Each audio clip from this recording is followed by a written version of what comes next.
Hello, and a very warm welcome to our channel Wonder Garden. It's always a pleasure to invite you in to share a little of what makes our green spaces so very special. There's a particular joy, isn't there, in discovering something a little out of the ordinary, a plant that whispers tales of far-off lands or unusual forms. Many gardeners, I find, are often a little hesitant when they hear the word rare, associating it perhaps with difficult or demanding. But that isn't always the case, not by a long chalk. Today, we're going to explore precisely that, the delightful intersection of the uncommon and the achievable. We're diving into the world of rare garden plants that are, rather wonderfully, surprisingly easy to grow. These aren't the prima donnas of the plant world, demanding constant fuss and attention. Instead, they are resilient characters, often with fascinating stories, just waiting for the right spot in your garden to unfurl their unique beauty. It's about understanding their fundamental needs, a little like getting to know a new friend, and providing them with a welcoming home. The rewards, I can assure you, are well worth the small effort involved in seeking them out and settling them in, watching them become part of your garden's own unfolding story. So if you're looking to add some unique flair to your garden, to cultivate something that sparks conversation and brings a touch of the exotic or the exquisitely unusual to your borders, containers, or even a boggy corner, then do stay tuned. We'll be looking at 5 rather special plants, each with its own distinct charm, and I'll be sharing my thoughts on how you can encourage them to thrive. It's about enriching our gardening experience, pushing our boundaries just a little, and celebrating the sheer diversity that the plant kingdom has to offer. Let's begin this rather exciting journey together, shall we? Our first contender for a spot in your garden is the quite breathtaking blue Himalayan poppy, or Meconopsis betonicifolia. Now, the blue of this flower, it's a blue that many other plants can only dream of, a pure, almost luminous sky blue that can stop you in your tracks. It speaks of high mountain meadows, of cool, clear air. For years it was considered the pinnacle of a gardener's achievement, often with a reputation for being rather temperamental. However, I've found that if you can provide it with the conditions it remembers from its native home, it's really not as daunting as its legend might suggest. It's a plant that asks for understanding, a gentle hand, more than constant coddling, and it rewards that understanding with a beauty that is truly unparalleled.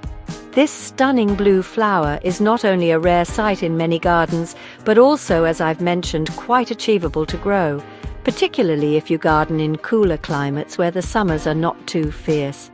It isn't one for baking hot sun or arid conditions. It prefers a gentler life, a more sheltered existence.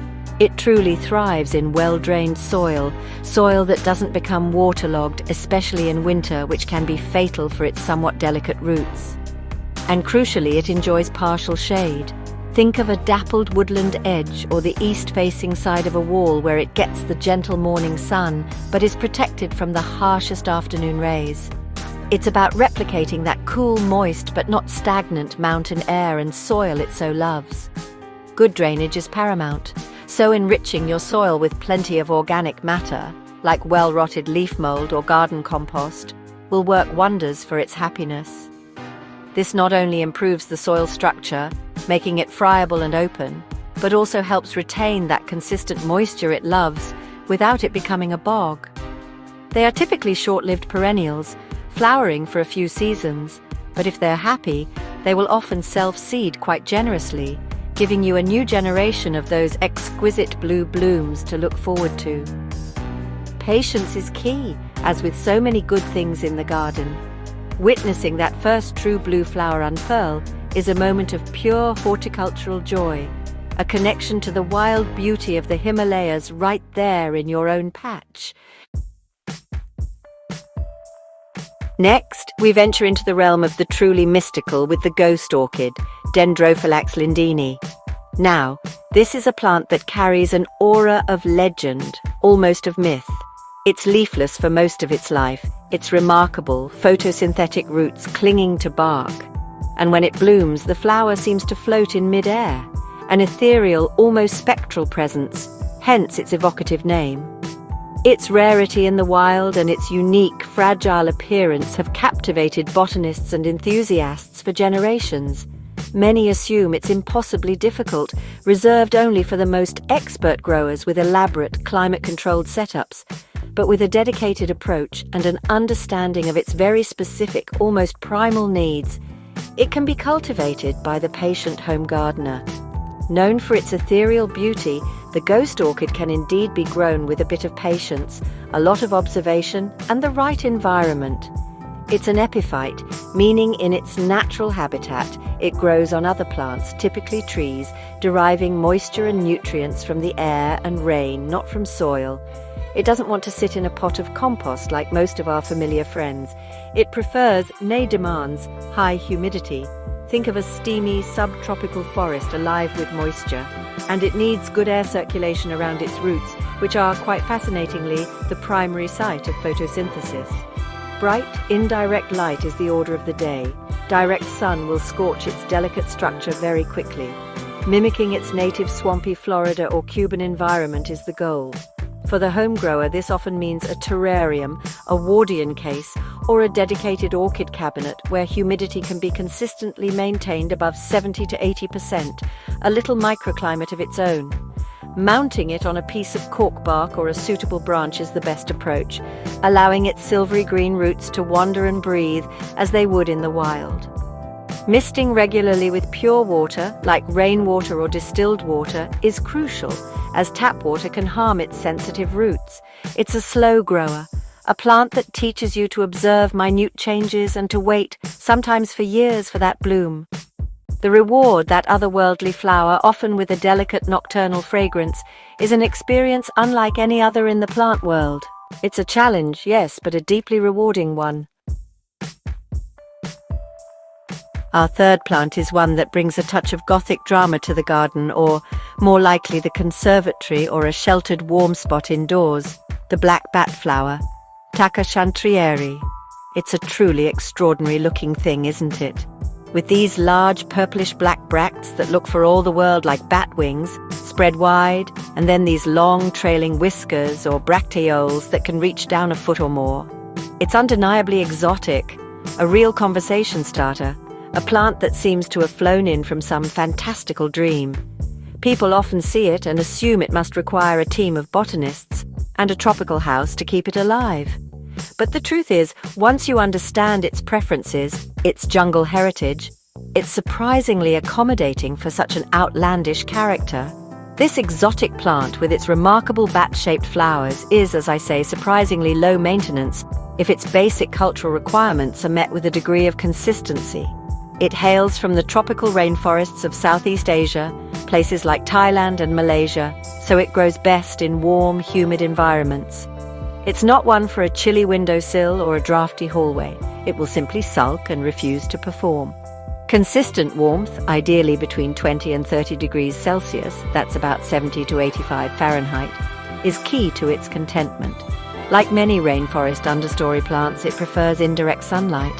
Too much direct sun will scorch its broad, handsome, glossy green leaves, while too little light will inhibit flowering. Finding that perfect balance of brightness without direct exposure is part of the joy.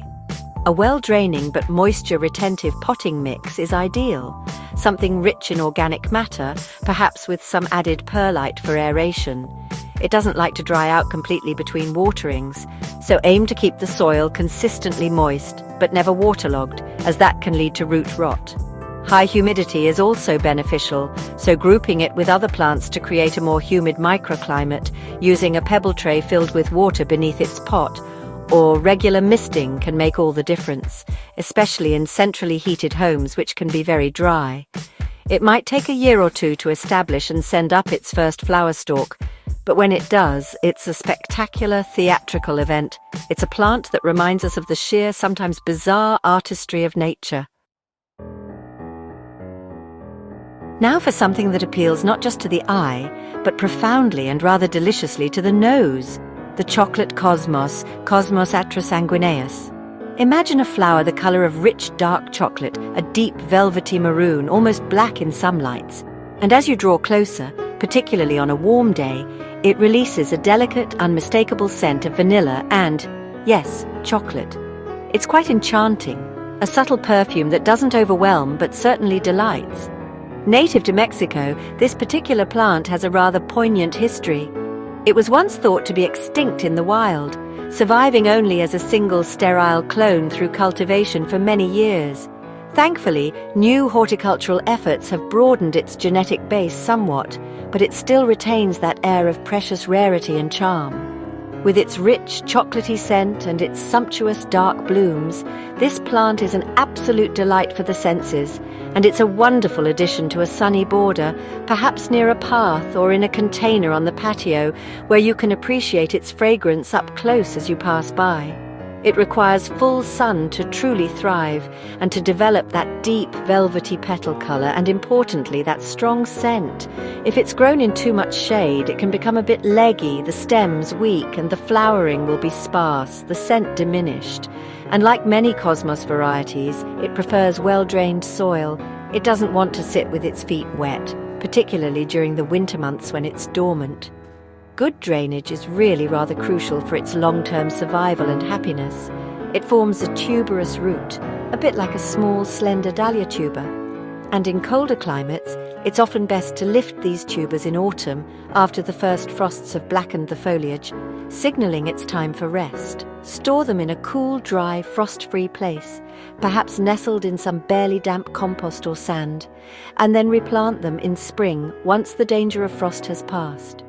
In milder areas, a thick mulch of bark chippings or straw might see them through the winter in the ground, especially in a well-drained spot.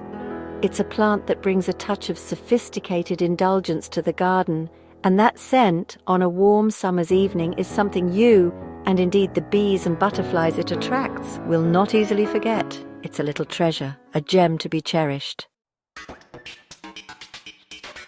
Our final plant is a captivating character from the wonderfully diverse world of carnivorous plants, the purple pitcher plant, Sarracenia purpurea.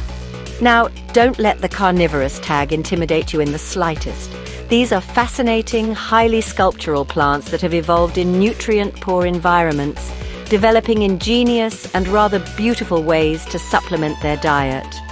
The purple pitcher plant, with its squat, beautifully veined pitchers often flushed with rich shades of red, maroon or purple, particularly in good light, is one of the hardiest and most adaptable of its kind. It's native to large swathes of North America, found in bogs and wetlands from Canada down to the southern states, which gives us a very strong clue as to its specific needs. An intriguing carnivorous plant, the purple pitcher plant is surprisingly easy to grow if you can replicate those boggy, sun-drenched conditions it calls home. Unlike many plants we've discussed today, this one absolutely loves to have its feet wet. In fact, it demands it. It needs plenty of sunlight. The more sun it gets, the more vibrant and intense its colors will become, and the more robust its growth. It's not a plant for a shady corner. It will languish there. And it's crucial, absolutely vital, to use the right kind of water. Tap water with its dissolved minerals, salts and chlorine can be very harmful, even fatal to Sarracenia over time. Rainwater is ideal, collected from a water butt, or alternatively distilled or reverse osmosis water if rainwater isn't readily available in sufficient quantities. They grow best in a nutrient-poor acidic medium, typically a mix of sphagnum peat moss, sustainably sourced if possible, or a peat-free alternative suitable for carnivorous plants, and perlite or horticultural sand to ensure good aeration despite the wet conditions. Never use standard potting compost, and certainly never add fertilizer to the soil. They get all the nutrients they require from the insects they cleverly trap and digest within their modified leaves, the pitchers. You can grow them in containers stood permanently in a tray of water, or even create a miniature bog garden in a watertight container. They're remarkably cold-hardy, many forms surviving freezing temperatures, but they do appreciate a distinct winter dormancy period to rest and recuperate. It's a plant that offers a different kind of beauty, a structural, almost primal elegance, and a fascinating glimpse into the adaptability of the plant world. And so, our exploration of these rather special yet wonderfully growable rare plants comes to a close for today. It's always a joy to share these green discoveries, to perhaps demystify some of the plants that might seem a little out of reach, or perhaps a bit too challenging. Gardening at its heart is about curiosity, isn't it? It's about that gentle push to try something new, to understand a plant's unique needs and its story, and to find that perfect spot in your own garden where it can flourish and feel at home. I do hope this has sparked a little inspiration for your own green spaces, perhaps encouraging you to seek out one or two of these gems. Thanks for watching, for spending this time with us here at Wonder Garden. Your engagement, your comments, and your shared enthusiasm mean a great deal to us all. If you've enjoyed this journey into the uncommon and perhaps learned a thing or two that you can take back to your own patch, do consider giving this video a like. It really helps others find our channel, and we'd love to hear from you in the comments below. Perhaps you grow some of these plants already, or maybe you have other rare gems you'd recommend to fellow gardeners. Don't forget to subscribe for more gardening tips, tricks, and inspirations from our garden to yours. There's always something new to learn, always something new to grow. The true beauty of gardening lies in its endless possibilities, its constant invitation to connect with the natural world in a very tangible, hands-on way. Whether you're tending to the familiar, well-loved stalwarts or venturing into the realm of the rare and unusual, the fundamental principles remain the same: observation, patience, and a little bit of nurturing care. So until next time we meet amongst the plants, may your soil be rich and friable. May your plants thrive and bring you joy, and may your days be filled with the quiet satisfaction and peace that only a garden can truly bring. Happy gardening!